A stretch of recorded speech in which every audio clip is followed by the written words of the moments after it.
السلام عليكم ورحمة الله وبركاته، ازيكم يا احلى متابعين. النهاردة ان شاء الله فيديو جديد هنعمل مع بعض صينية سمك روعة في الفرن بالبطاطس. بجد طعمها تحفة جدا ومش هتاخد وقت منك خالص. مستعجلة مش عارفة تعملي اكل ايه، هتعمليها تدخليها الفرن عقبال ما تعملي الرز تكون هي كمان استوت. شايفين البطاطس دايبة ازاي؟ مستوية وجميلة وطعمها تحفة. يلا بينا بقى على الفيديو، ما تنسونيش في اللايك وفي الشير. اول حاجه جبت معايا السمك دوت، طبعا انا غسلته كويس ونضفته وظبطته. هنجيب بقى هنا معايا دول بصلتين متقطعين مكعبات صغيره، وبقدونس وفلفل اخضر وطماطم كله متقطع مكعبات. طبعا وجزر برضو مبشور. عايزه تضيفي فلفل الوان براحتك، مش عايزه براحتك برضو، المتاح عندك حطيه. الخضار ده بيبقى طعمه جميل جدا في الاكل. هحط بقى عصير ليمونتين، ومعايا كمان 4 فصوص توم مدقوقين. طبعا انا مولعه الفرن دلوقتي، اول ما هخلص الصينيه هدخلها الفرن على طول على درجه حراره 200. هحط التوم والبهارات بقى بتاعتك، معلقه كبيره من البابريكا، معلقه كبيره من بهارات السمك، والملح والفلفل ورشه الشطه، وكمان رشه كمون. هقلب كل الكلام ده بقى كله على بعضه كده، وهجيب بقى الصينيه بتاعتي احط فيها جزء من الخلطه التحفه دي. عايزه اقول لكم ان الخضار ده طعمه تحفه تحفه تحفه مع شويه الرز، بجد جميل جدا. هحط بس البهارات بتاعتي زي ما انتم شايفين، قلت لكم بهارات السمك كلها والملح والفلفل والكمون. هنقلب كويس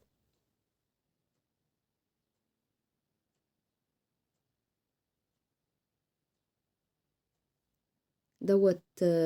كرفس كنت شايلاه في الفريزر، طلعت حته منه كده ورحت حطاها معاه. بجد بتفرق في الريحه جامد جدا، ريحتها بتبقى تحفه.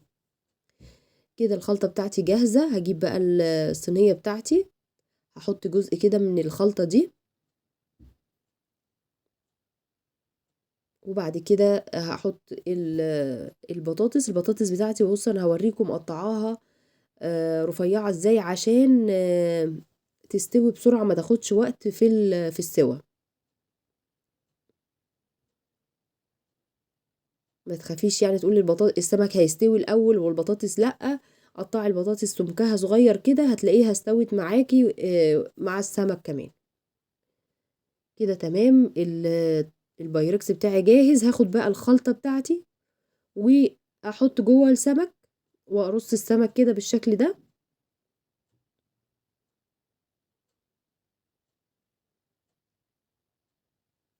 عقبال ما الصينية تكون جاهزة هعمل انا شوية الرز وكمان شوية السلطة.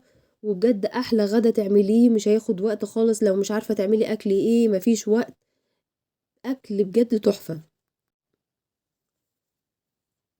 هخلص بقى الكمية كلها بالشكل دوت كده، هرصهم جنب بعض. عايزة بقى تقطعي شرايح ليمون على الوش براحتك برضو، تقدري تعملي كده. انا هحط على الوش كمان معلقة زيت، معلقة كبيرة يعني حوالي معلقتين كبار من الزيت. اي خلطة زيادة بقى هحطها على الوش برضو بالشكل ده كده من قبل ما تخش الفرن. بجد ريحتها روعة. هجيب كمان الفويل بقى بتاعي علشان اغطيها يعني ربع ساعة. وبعد كده يعني اول ما تخش الفرن هسيبها متغطية بالفويل ربع ساعة، بعد كده هشيل الفويل واسيبها بقى تاخد وتدي كده مع بعضها وتاخد لون كويس. حطيت المعلقتين الكبار من الزيت، هلفها بقى وهندخلها الفرن. ومش هتاخد نص ساعة على درجة حرارة 200 عقبال ما تعملي شوية الرز هتلاقيها جهزت معاكي. بس كده اهي بعد ما طلعت بجد تحفة، لازم تجربوها وتقولوا لي رأيكم ايه. وما تخافوش البطاطس مستوية وطعمها بجد روعة. لو انتي قلقانة ولا حاجة ممكن تحطي نص فنجان صغير من المية علشان تتأكدي ان البطاطس استوت.